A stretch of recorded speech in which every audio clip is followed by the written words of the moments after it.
Good evening, everyone. I hope. Good evening, everyone. Hope all of you are doing well.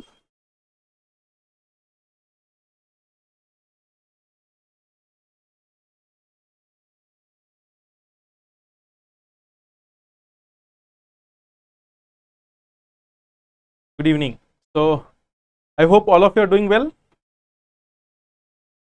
I am good. How are you?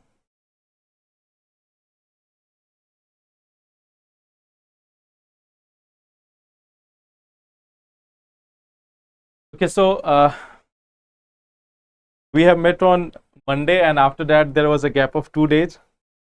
So, now we are again going to start this from today. We will have this session.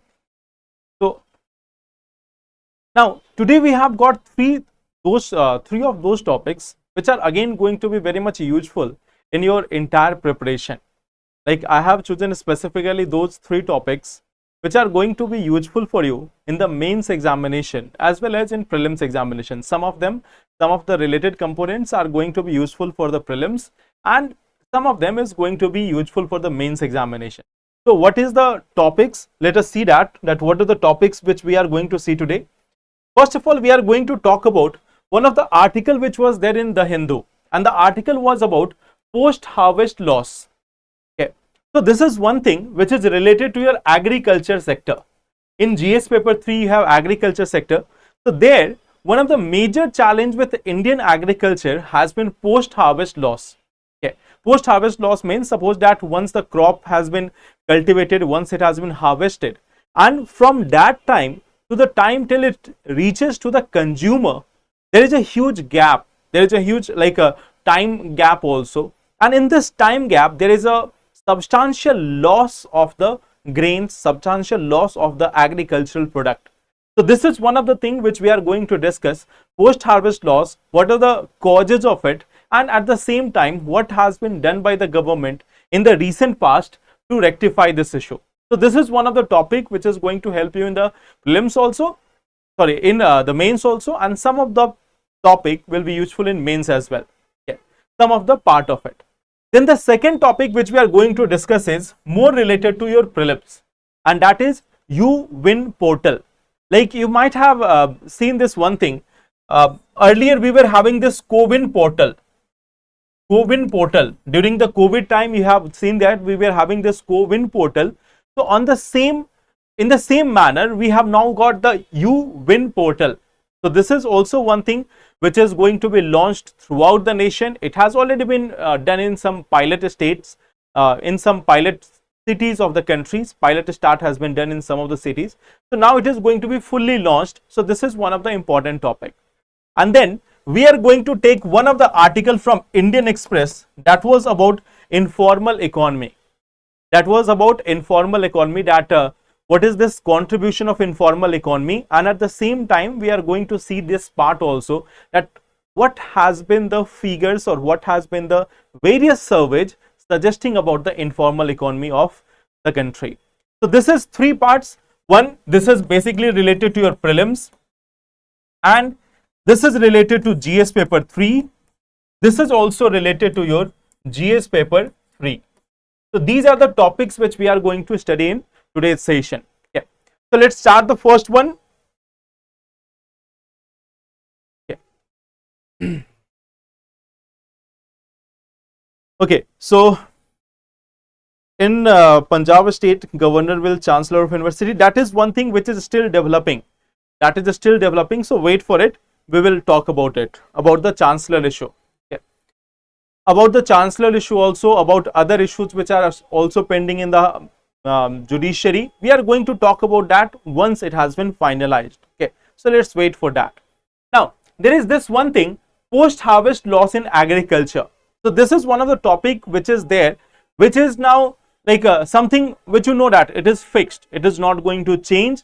Take those topics which are not going to change in the next 1 week or 2 week or 1 month or 1.5 month. Take those topics which are fixed.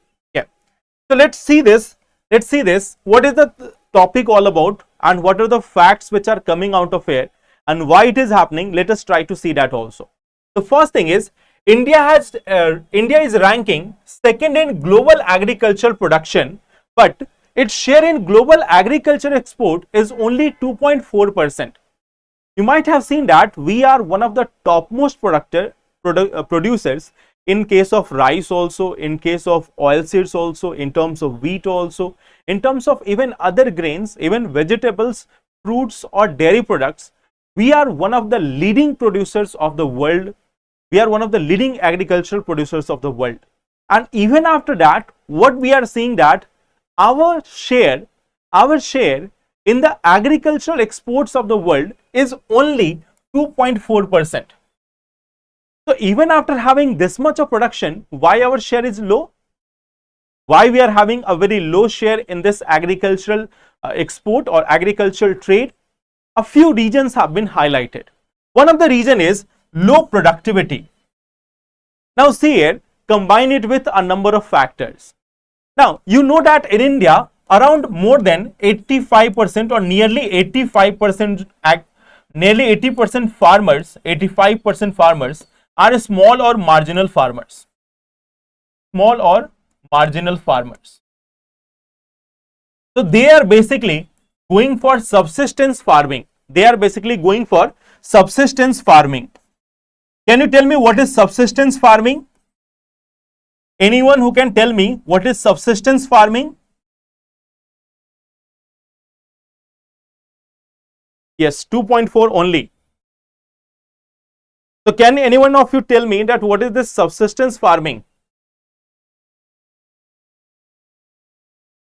You all have read NCERTs? So tell me this, what is subsistence farming? Farming for self-consumption. Okay, so this is one of the answer. Virendra is saying high consumption in country. Yeah, that is one of the reason that we have lower exports and more consumption.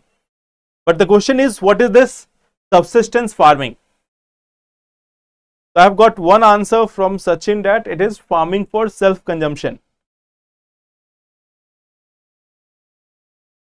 Production for the nation's demand. Anyone else? See, all of you have seen this thing, like you have gone through, I hope you have gone through the NCERTs. More profit in less investment.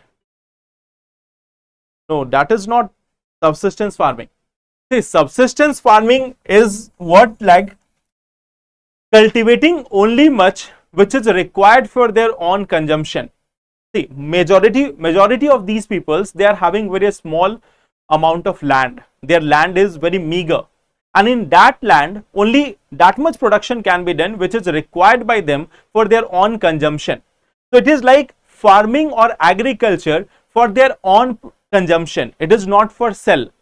So it is true that we are producing huge amount of food, but majority of the food which is being produced is consumed by the people of the country itself, because many of them do not have any extra surplus to sell it in the market. They are producing only that much which is required by them in order to consume. So this is one of the things that in India, majority of the people are going for subsistence farming, and at the same time there is another challenge. We have very lower productivity. Production is higher, but per hectare productivity is quite low in comparison to other part of the world or even our neighboring country, China. Okay. So if we compare it with, like if we compare our production with that of China or any other country, we find that it is almost half of the production, even less than that. So that is one of the challenge. Then the second thing is inability to meet desired quality standards. So while we are producing enormous amount of grains or enormous amount of fruits or vegetables, the quality of it is not the same, or quality is not a very standard, is not a very much a standard. Like you can see, even in India, if you go to the market, people are generally demanding like can they have American apples or any such fruits or other things which are coming from outside. So they generally have a liking of the things which are coming from outside, which are there in perfect shape and size and everything. Okay. So this is one of the challenge. Our own native varieties sometimes, and it is happening that since they are perishable goods, whenever they are going into the market, their quality deteriorates, their standard is of not the same level as that of foreign items or foreign goods which are coming in India. So that is also one of the challenge, inability to meet desired quality standards. And at the same time, inefficiencies in the supply chain. That is one of the major challenge. Like our supply chain is especially in case of agriculture, is very broken. It is non-functional, inefficient supply chain. We do not have sufficient amount of cold chains for our fruits and vegetables. Most of them are either occupied with potatoes or wheat or other things. Yeah. So majority of the things, majority of the storage or warehouses, they are not there for other perishable goods. Majority of them are for only certain grains or potatoes and other things. So that is one of the challenge. We do not have the storage. At the same time, the transportation is also quite much time taking. Even if one has to move the tomatoes from Maharashtra to Uttar Pradesh or Maharashtra to West Bengal or any other place, you will find that it is quite difficult. It takes a lot of time, and many of the items get rotten in this transportation itself. Okay. So that is one of the challenge, inefficiencies in the supply chain, that is hindering India's emergence as a big exporter of the agriculture products. 4 things are here which you have to keep in mind. What are those 4 factors? First, there is subsistence farming. There is subsistence farming. Second thing is the quality standards. Quality standards. Third thing is productivity. Productivity. And among all these things, one of the major challenge being inefficiency of supply chain. Inefficiency of supply chain, that remains one of the major challenge for the Indian agriculture sector.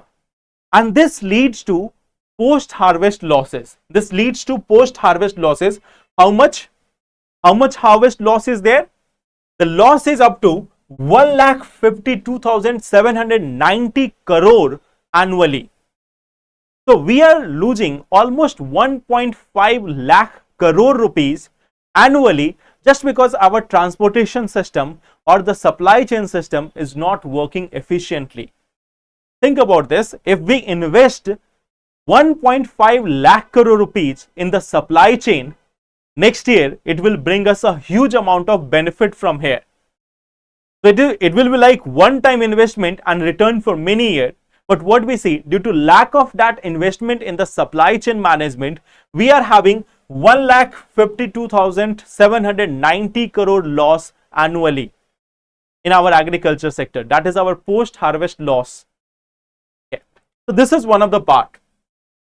You will find normally this is also like even less than that or somewhat in the same level. This is also our bill of the food subsidy. The food subsidy bill of India is also almost the same. Okay. So the amount of loss which we are facing in this post-harvest thing, that is the same amount which we have to pay also as a food subsidy bill. So we could have got it from there. Okay. Now, the biggest loss is from perishable commodities like livestock produce such as egg, fish, meat, fruits, vegetables. Okay. They are the major ones facing the loss. Okay. It is not that the wheat or rice will have that much of loss, but our perishable items like fruits, vegetables, egg, fish, meat, they will have the most of the losses. Okay. So this is one thing which you have to keep in mind, and this is how we have to connect the things. First, we have seen that if we talk about Indian agriculture is having post-harvest loss. Even after becoming one of the largest producer, our export is at a very meager level. What are the causes? We have seen 4 things, and this is leading to a loss of around 1,52,000 crore annually. So this is one part which you have to remember, how much loss we are facing. Okay. So now see, what are the events in our post-harvest that we have to look after? The first thing is harvesting. The harvesting technique. The harvesting technique is one of the major challenge in this. How the foods are, or how the fruits or vegetables or anything like that, how they are being harvested. Are we using any scientific methods, or still there is lack of any skills or training for the people who are involved in harvesting. Now you know that in our agriculture sector, there is no such thing like training of the laborers. There is no such thing like training of the laborers. They are simply working there. If they work, maybe by experience they can get some skill, but normally they are not trained for this. It is like if anyone is doing nothing, then they are getting engaged in agriculture. Like some people go by choice, they learn their skills, they adapt according to the changing climatic conditions, and then they start agriculture. They earn huge amount of money. On the other hand, what we also see, a large number of people who do not have any other alternatives of employment, they are also going in agriculture as manual wage labor without any such a skill or training. So this is one thing, harvesting technique or practices, that is one of the thing. Then another factor is climatic condition. You know that climate is changing, and that is also like putting a stress, or that is also like increasing the stress of our agriculture sector. Okay. So that is one thing. Then food storage. You know that storing the food is quite challenging part. It may include the attack of insects, shrinkage, spoilage, humidity, temperature, all these things. They have to be maintained at optimum level. But if they are not being maintained, then it causes the challenge. The third very important part is processing. Now, processing is what? Like, you know that, suppose if we are talking about milk or any other fruits or anything. Now, you know that if they are raw fruits, they will get decomposed quite easily, or they will get rotten quite easily. But if they are processed into certain items, then their like value also increases, and they can be there for a longer period of time. Their shelf life is going to increase. But in our country, there is a very little tradition of food processing. So this is also one of the challenge. Removal of damaged portion, discarded of substandard product. These things are also not happening. Like, you know, there is a common saying, a rotten apple in a basket can also lead to like rotting of all the other remaining apples. This is there in Hindi के एक जो सड़ा हुआ सेब होता है वो बाकी सभी सेब को खराब कर सकता है. ठीक है. So in same manner, one rotten apple can also make the entire basket of apples rotten. Yeah. Can rot the entire basket of the apple. So that is also one thing which we have to look.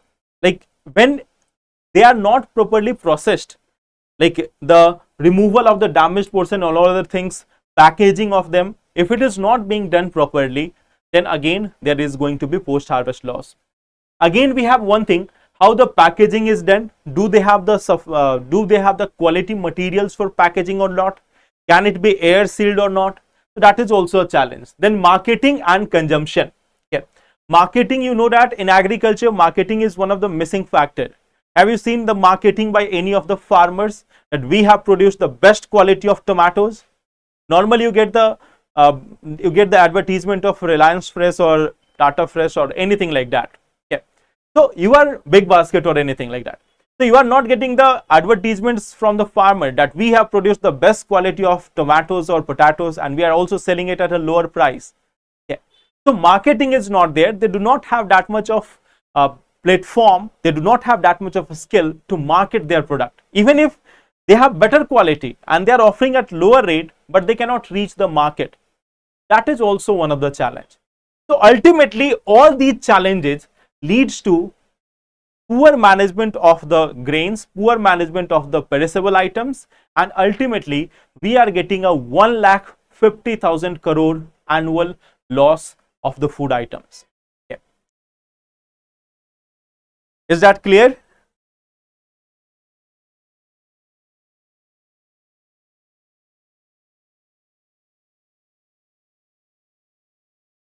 Delay in delivery of perishable items. Yes. Milk also.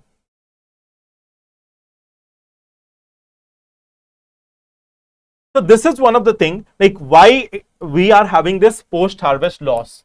Okay. Why we are having this post-harvest loss. So you can have like a flow chart like this, like causes of this post-harvest loss. So here it can be starting from harvesting practice. You can just write this part also, and that is more than sufficient. Harvesting practice, processing, climate, storage and handling,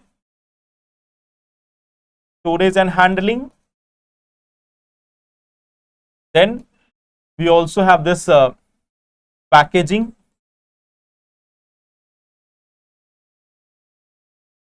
then finally we have this marketing option. So you can take all these things like main thing out of this, that why we are having this post harvest loss in our food sector. So that is one of the part. Now what government has done so far? Government has done taken some of the steps. One of the step has been Kisan Rail. So this is something which was started just after this COVID pandemic. This was something which was started just after the COVID pandemic, that the perishable items like fruits, vegetables, meat, etc., they were being speedily moved with the help of the trains.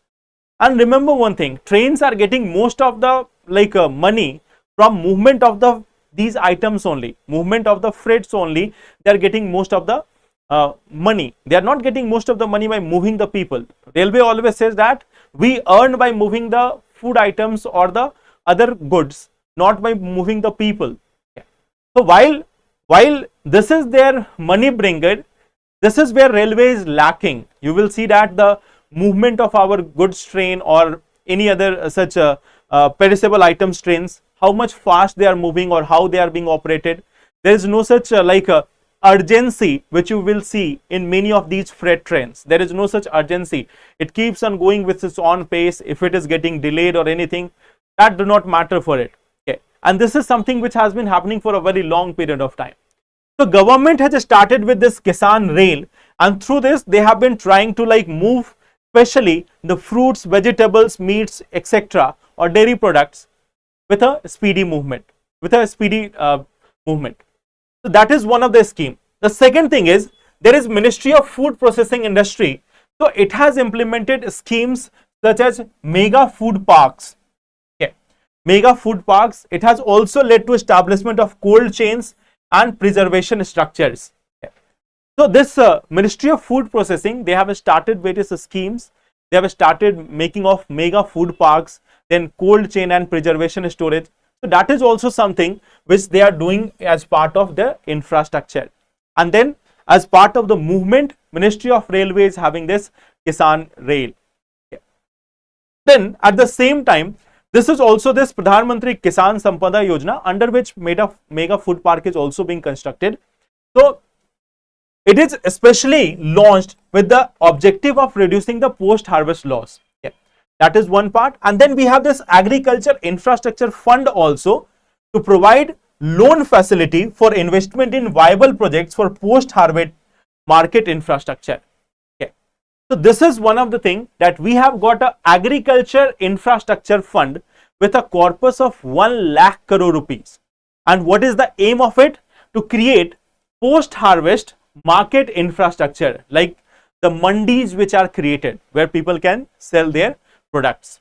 Okay. So this is one thing that government is working on, post harvest storage and cold chain also. It is working also on building of mega food parks and all others, plus it is also trying to make market. It is also trying to ensure speedy movement of these items as well. So these are some of the steps. Government has taken other steps also, but these are some of the important steps taken by the government for managing post harvest loss. I hope this topic is clear, that what government has done. Yes, dedicated freight corridors, that is freight corridors. Dedicated freight corridors have been launched by railway. Is that clear?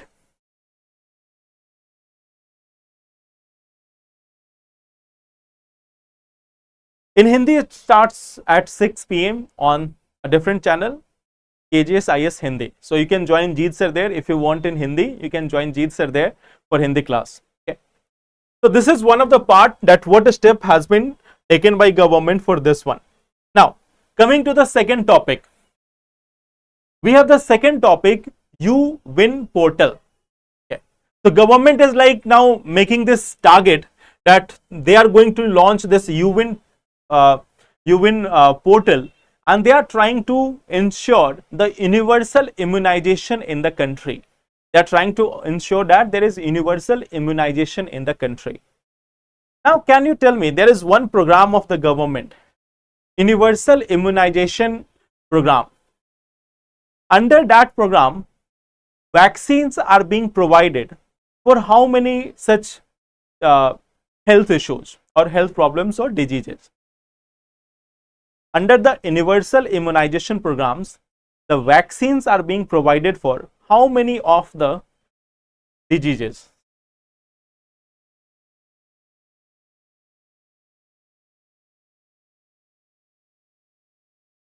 Under UIP, Universal Immunization Program, how many of the diseases are there? Mission Indradhanush 8, okay. But I am asking about this UIP, Universal Immunization Program.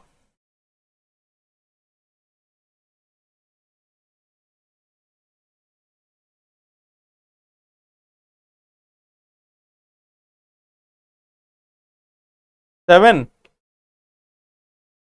No, means you have not read about this universal immunization program.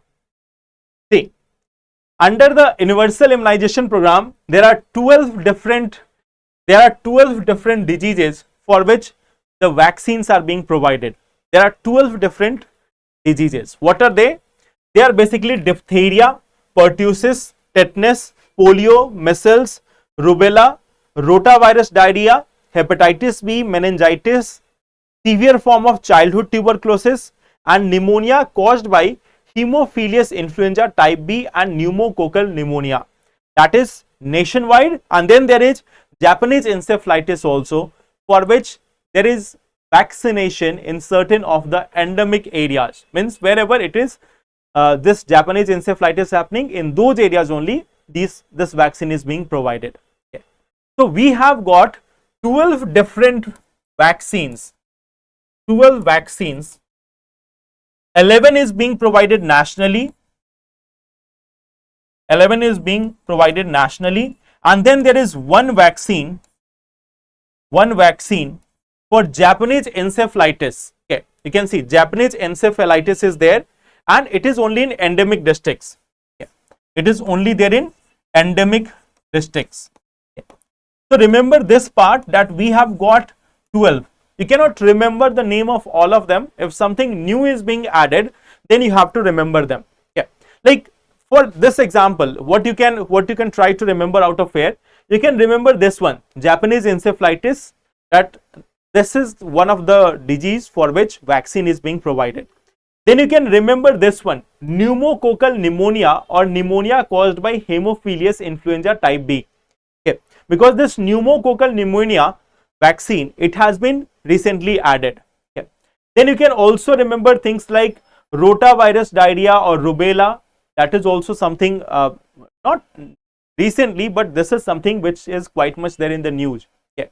So these are some of the diseases for which vaccines are being provided under the universal immunization program by the Ministry of Health and Family Welfare. Okay. Now, so what is the government trying to do this time? They are trying to make a digital vaccine card. Like everything now it is getting digitized. So now we are also going to have a digital vaccine card for the people. And how this is going to be done? Basically, it will capture each and every vaccination event of all pregnant women and children under universal immunization program. Okay. So if anyone is getting any such vaccine, if there is any pregnant woman or child who are getting vaccine, each of them are going to be recorded through this portal. Each of them are going to be recorded through this portal. And this is something, this will be used to register and vaccinate every pregnant woman, record her delivery outcome, register every newborn delivery, administer birth doses and all vaccination events thereafter. Yeah. So it will be like a complete medical history of a child which is coming in future. Yeah. a complete medical history of the child which is going to come in the future. So this is something which are going to impact the newborn babies, and this is one of the attempts through which the government want to ensure that in the future there is going to be universal immunization. Okay. You know, all these vaccines, the UAP vaccines, they are given at an early stage. So this is what the government is trying to do, that from the very beginning itself they will have the complete record. And once this is completed, it is going to help a lot. It is going to help a lot because now there will be a proper information about these things, that who have got the vaccines, who have not. If in some areas there is like fear among the people for the vaccine, then that can also be catered. People can be made aware about it. Like in various parts of the country during the COVID vaccine also, you have seen that during the COVID time, when the vaccine was being given, in many areas there were rumors about it also. Okay. Even before COVID, there was a lot of like this misinformation about polio vaccines as well. Okay. So this is something which government will now be able to tackle easily. They will have the records of all the areas. They will know that in which area the people have got the vaccines or not. So this is one of the part. Now, for this pregnant women and children, there will be a vaccine acknowledgement and immunization card which will be linked to Abha ID. What is Abha ID? Ayushman Bharat Health Account. Okay. They have a Ayushman Bharat Health Account. So in that ID itself, their vaccination certificate will also be added. Okay. This will be going to be implemented throughout all the states and the districts in the coming future. So right now, it has been rolled on a pilot basis in some of the districts, in some of the parts of the country. But then it is going to be universalized, and maybe by this 15th of August, like on 15th of August, we have announcement of new programs. So this year again, there may be announcement of this program because everything is being rolled out at a fast pace. That by 15th of August, we might be ready for this one. Yeah. Then, now there is one more part of this UWIN portal. And this is something you can expect also in the questions, that besides the government feature, there will also be a part where citizens can check nearby ongoing routine immunization session and book appointment. So now they will also have this option that through the UWIN portal, they can know that in which area the vaccination is going. They can book the appointments and they can get the vaccines as well. So this is also one of the part which is going to be useful for the citizens. Right now, you might have seen in various part of the country, in the hospitals, there is a long queue for getting the vaccines, especially during the young ages when there are more number of children and vaccination staffs or the facility is not that much capable. Okay. So this is one thing. Now they can book the immunization sessions or appointments and they can get vaccines quite easily. Okay. At the same time, this when this entire immunization program is digitized, they will also get the certificate on the spot, and they can also download it later. So it will be like in the DigiLocker format. In the DigiLocker format, like right now you have 10th and class 12th mark sheet also, or graduation mark sheets also, or your license, your everything. Now you can access it via the DigiLocker. So in same manner, these pregnant women and their children, they will be able to access their health records through the DigiLocker platform. So here again there will be integration with DigiLocker. Can you tell me what is this DigiLocker? Anyone? I think some of you might have got this DigiLocker also. So what is this DigiLocker?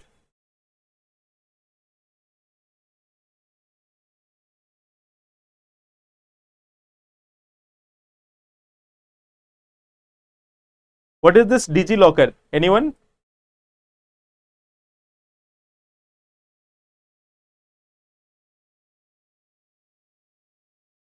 An app. Okay.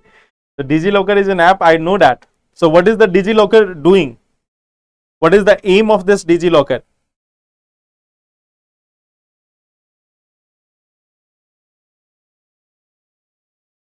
Digital record of documents.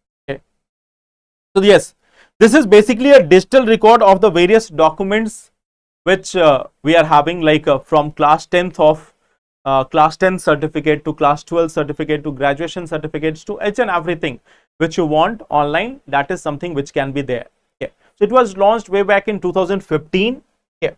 If we look at this, DigiLocker is like suppose there is a person, this DigiLocker is also trying to save the paperwork. Okay.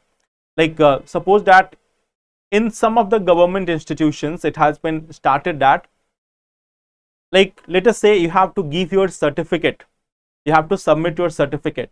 So instead of giving the hard copy or the photocopies of it, you can simply share it via DigiLocker also. So suppose you want to share it via digital DigiLocker.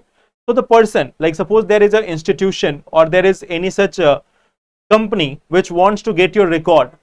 So now what they will do, they will request the DigiLocker, and if you allow, then from the issuer, from the person who is issuing it, they can directly get this. Okay. So any university or company, they can access your records instead of giving the like digital papers, or sorry, instead of giving the photocopies, they can also get it via the DigiLocker. So DigiLocker is also one of the options which some companies are using, some of the government institutions are also using. So it is basically a digital locker. It is nothing but basically a digital locker. Okay. And here you can, what you can have, certificates, documents. Okay. So all these things can be accessed anywhere, can be accessed anywhere. Okay. And this is also safe and secure. Safe and secure. Okay.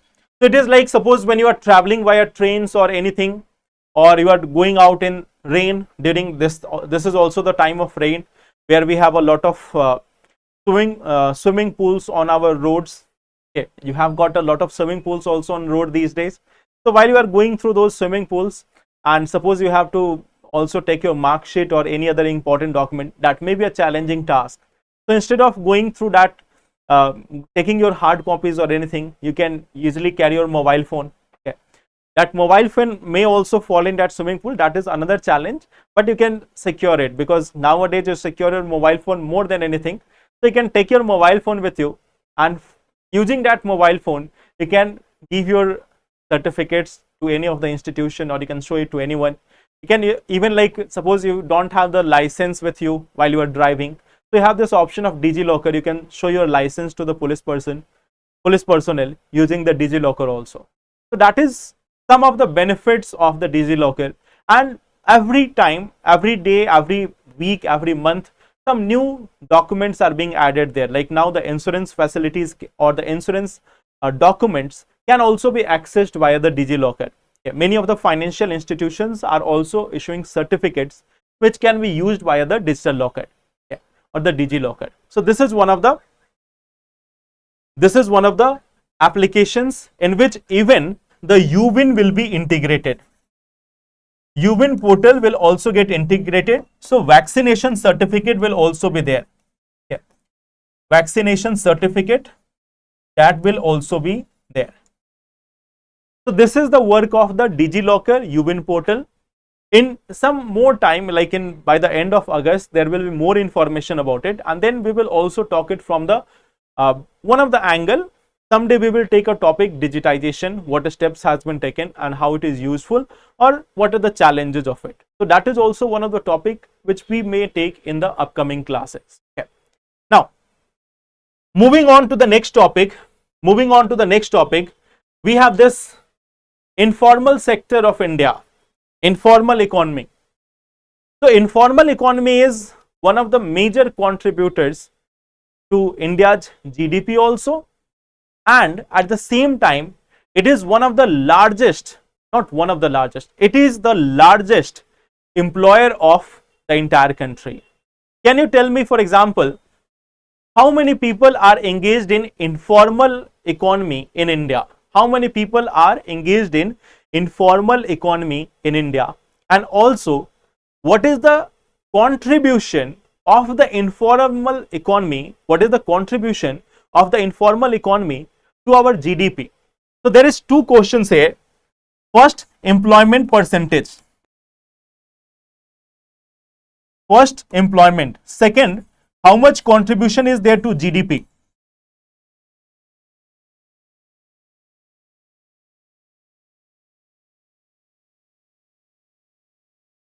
No, Abha ID is Ayushman Bharat Health Account. So that is a different account. The certificates of it can also be exported out to the DigiLocker.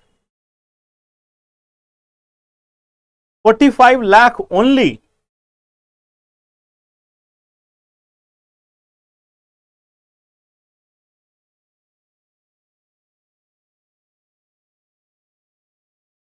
Three by fourth employment. Okay.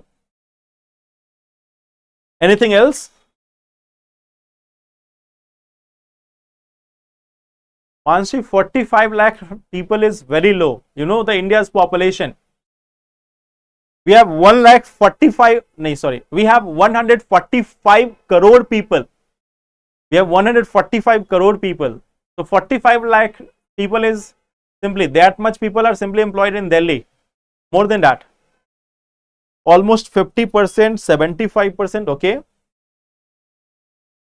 Now see, 75%, okay. So normally what you will see that if we talk about the informal economy,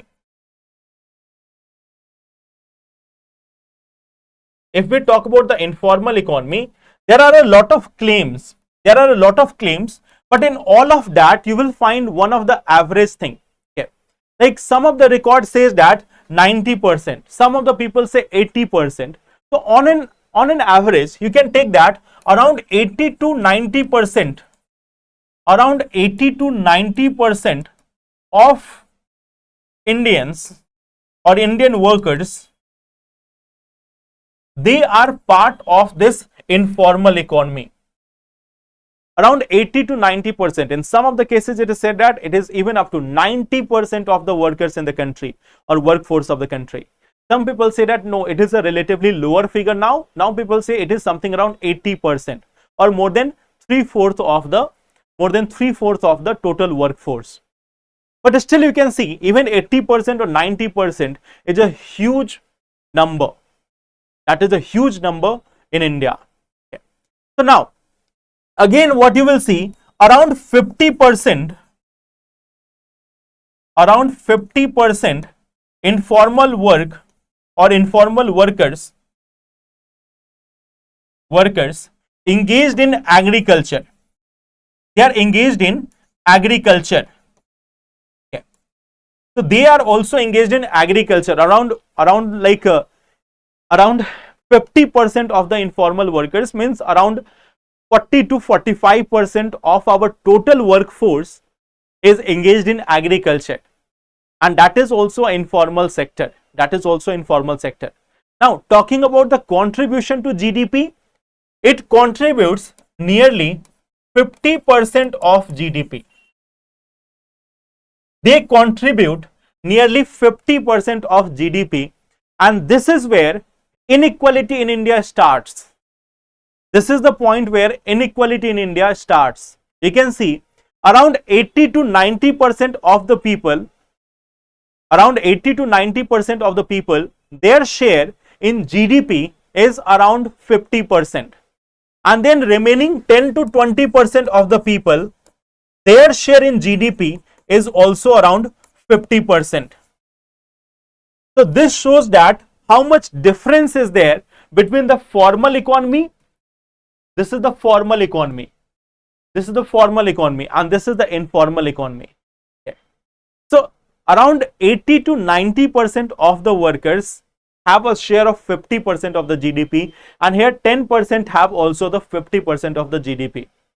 Okay. So this is the challenge. This is also a challenge which you can see from here, why there is inequality in India. Okay. Now one more aspect of it, 75% of informal workers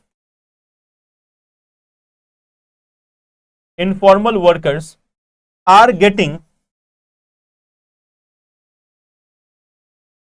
almost equal or less than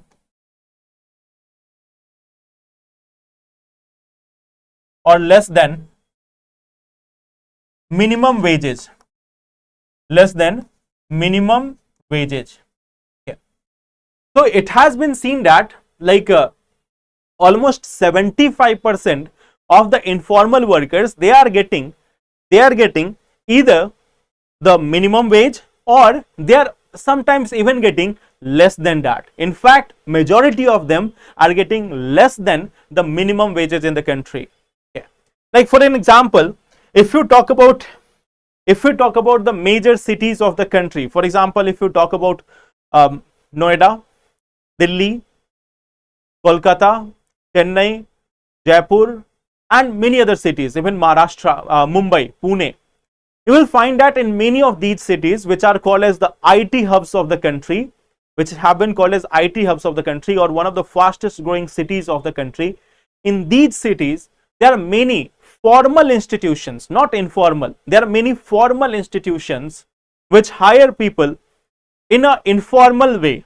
Yes, formal institutions hiring people in an informal way, and then they are paying people salary which is even less than the minimum wage for unskilled job, which is like even less than the minimum wage for unskilled job.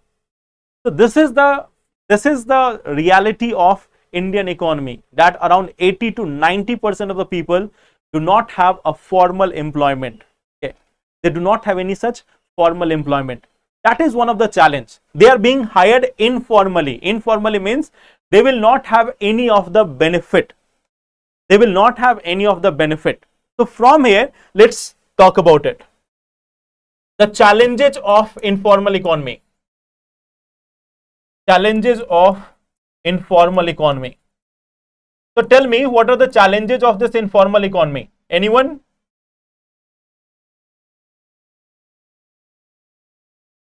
Yes, that is also a challenge, that there is no such official record. That's why I have said it is estimated. So tell me one thing, what are the challenges? Okay, so one thing I have got, social security. There is no such social security for the informal laborers or informal workers. That is one point. Anything else?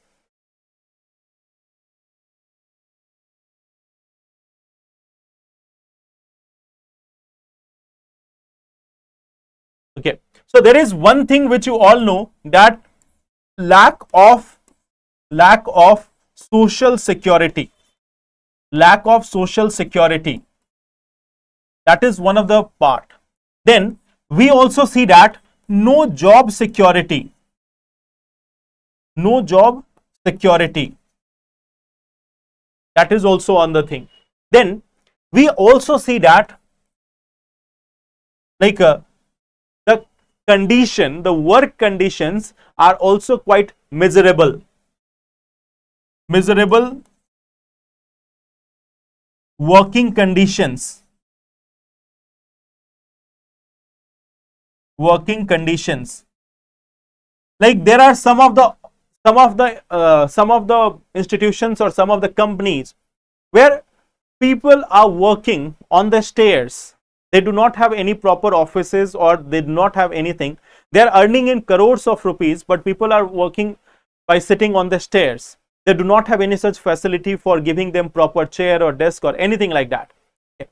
And they are paying very minimum wages, and still they are not providing any such facility for the workers also. Not even like a proper water and all other facilities. Yeah. So that is also one of the challenges, miserable working conditions.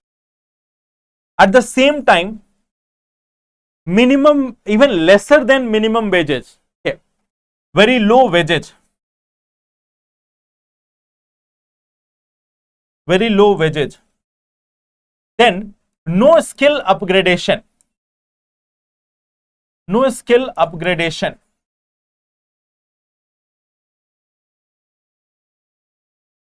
No skill upgradation. Okay. Inhumane working hours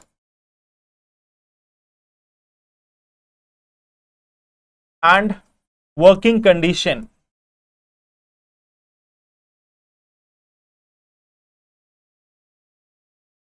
Once it was said by some of the renowned persons in India, once it was said by a very renowned person in India that Indians should be working 70 hours per week. Indians should be working 70 hours per week for the sake of the country. Now, this is one thing like informal sector. It was said that informal sector people should be starting to work 70 hours per day. There was a lot of there was a lot of a sort of protest, or people have said a lot of thing about that, how anyone is saying that 70 hours of work or 80 hours of work per week. But if you go by any of the informal institution, you will find that people are already working for more than 70 hours per week. They are normally working for 70 hours a week or even more than that. In many of the institutions, you will find that there is 6 days of working, sometimes even 7 days of working, and the minimum working hours are of more than 12 hours. So 12 into 6, you have already got 72 hours. 12 into 6, you have already got 72 hours. And you will find many of the people who are working in informal sector, they start their job at 10 in the morning and they work till 10 p.m. or 12 p.m. also, 12 a.m. also. So they are working 12 or 14 hours per day. They are working 12 or 14 hours per day, 6 days a week, sometimes even 7 days a week. So people in India in the informal sector, they are working for very, very long hours. They are working for very, very long hours without any such proper working conditions or even the office coffees or other things. Okay. So that is also a challenge. Inhumane working hours and working condition. That is also the challenge. Okay. Yes. So that is also one of the challenge. Okay. So there is no such social security. Okay. There is, you can add one part of it, although they are already facing it, but no balance between personal and professional life. Okay. No balance between personal and professional life. Personal and professional life. So that is also some of the challenge of the people in the informal sector, that what challenges are being faced by them. So these are some of the challenges which are being faced by the people of the informal sector. Now, government have taken some of the steps for them. Government have taken some steps for them. What are those steps? So there was one challenge which was social security, like they do not have any health or insurance facility. So what the government has done, government has provided Pradhan Mantri Jeevan Jyoti Bima Yojana and Pradhan Mantri Suraksha Bima Yojana. One is life insurance, the other is accidental insurance. Okay. So this is the life insurance. Life insurance, and this is something which is accidental insurance. So this is one thing which has been provided for by the government. At the same time, government has also started Ayushman Bharat so that people can also get the health insurance. So health insurance, life insurance, accidental insurance. These three type of insurances have been provided by the government. Although the amount which is being guaranteed under these insurance schemes, they are quite low. They are quite low. Like in the present times, if one is getting the life insurance of 1 lakh rupees or 2 lakh rupees or even 5 lakh rupees, that is not going to cover anything or any aspect of their family or any other part. Okay. So this is one of the challenge, that their amount is very much low. Even today, their amount is very much low. Even in Ayushman Bharat, like if suppose that if a person is there, informal, there is an informal sector worker, if suppose they have got any such terminal illness, or let us say they have got any issue with their organ, if they want transplantation of their kidney or liver or anything like that, this Ayushman Bharat may not be able to cover the expenditure which is required there. They can go for government hospitals, but then you know that in government hospitals it is not easily done. There is a lot of queue, the facilities are not proper, and many people are not able to avail these facilities at all. So that is also a challenge. Okay. Then government has come with Pradhan Mantri Shram Yogi Mandhan Yojana, under which a monthly pension of rupees 3,000 after attaining the age of 60 years to the people from informal sector. Okay. So 3,000 rupees per month, that is going to be pension for these people after their retirement, after 60 years. So think about it, a person who is in 30s now,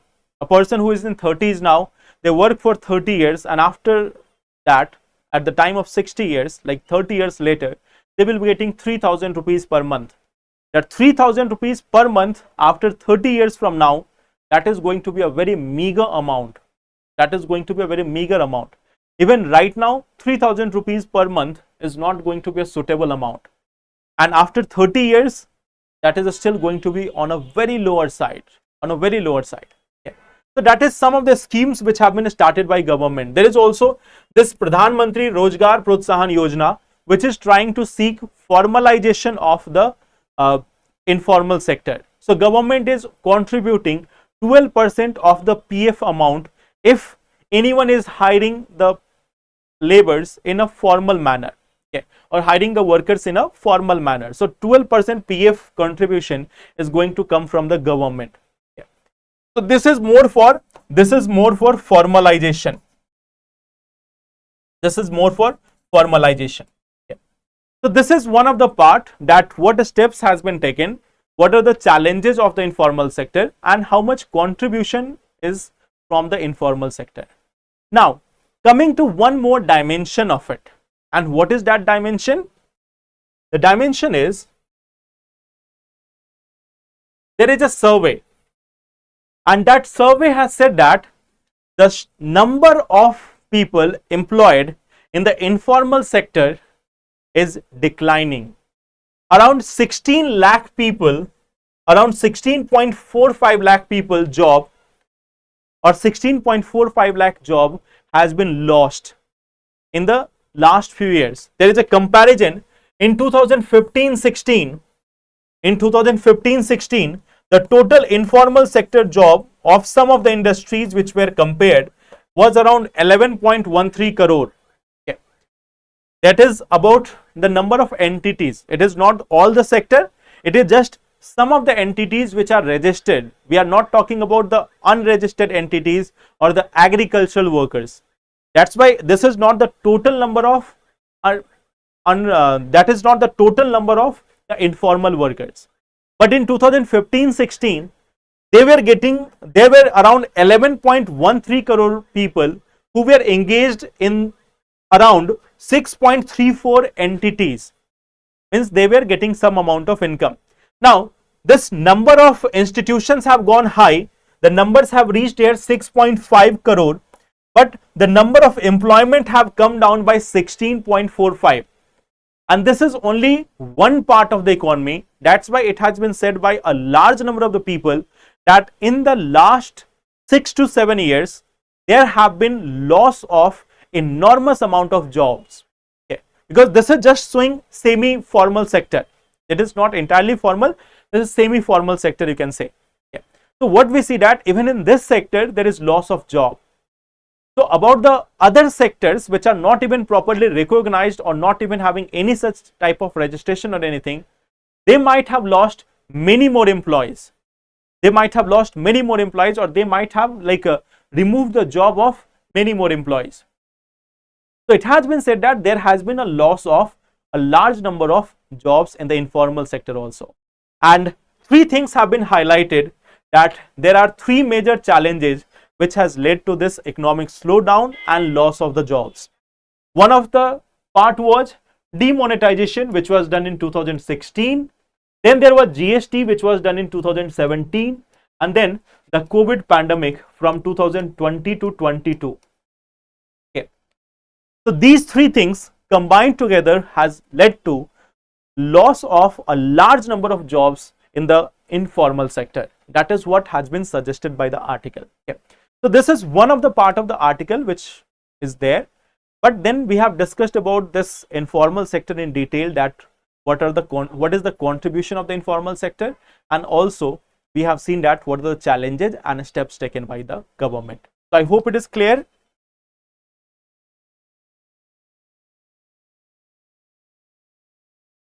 Enormous means huge amount.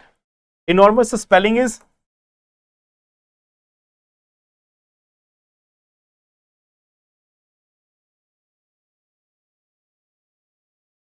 Very large. That is enormous.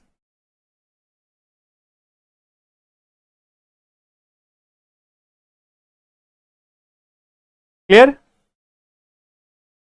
Okay. So I hope it is clear for all of you that these three topics. Yes. Ask me.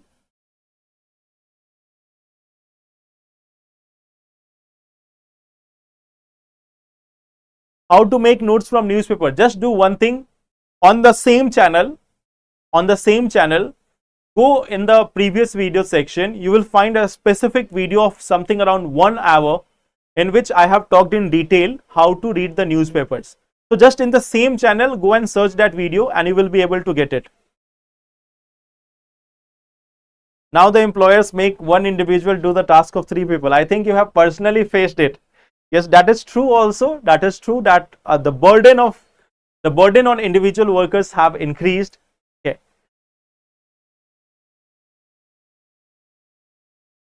Optional is not clear. So what is your optional, Neelu? What is your optional? Which newspaper? For English, you have either the Hindu or Indian Express. You can take any one of that. Either the Hindu newspaper or the Indian Express. PSIR. So Nilu, do one thing, like you have a very limited amount of time, I think 60, 70 days. So what you have to do, just go through the questions answer format. Just go through by question answer format. Take some of the questions which are more probable in the in this year, especially about IR and all other things, and take even the previous year questions. Try to see the model answers of that. You can get that from the markets quite easily. So just go through that. Try to see as many questions as you can, because if you go for completing the syllabus right now in 60-70 days, of course you cannot do it. But if you go by the questions, if you try to just see the questions and try to understand the syllabus via the question, you can do it in around 45 days. Okay. So if you go by the questions mode, you can do in 45 days. Just try to see the major areas from where a large number of questions have been asked. Okay. Okay, your name is Neetu. Okay. I think there will be class of Jeet sir on the second channel.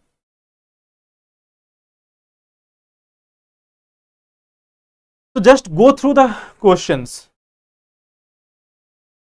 Go through the questions of PSIR. Previous year also, this year also. Ritu, you can check on KGS IAS Hindi channel. There you might get the information. I am not informed about it. So I have no idea. Just go through that once and you will get the idea. Okay. Okay, so thank you everyone, and I am again going to meet some of you in the sessions of this Adhyan batch. So let's meet at 7. Thank you so much and all the best. Thank you everyone.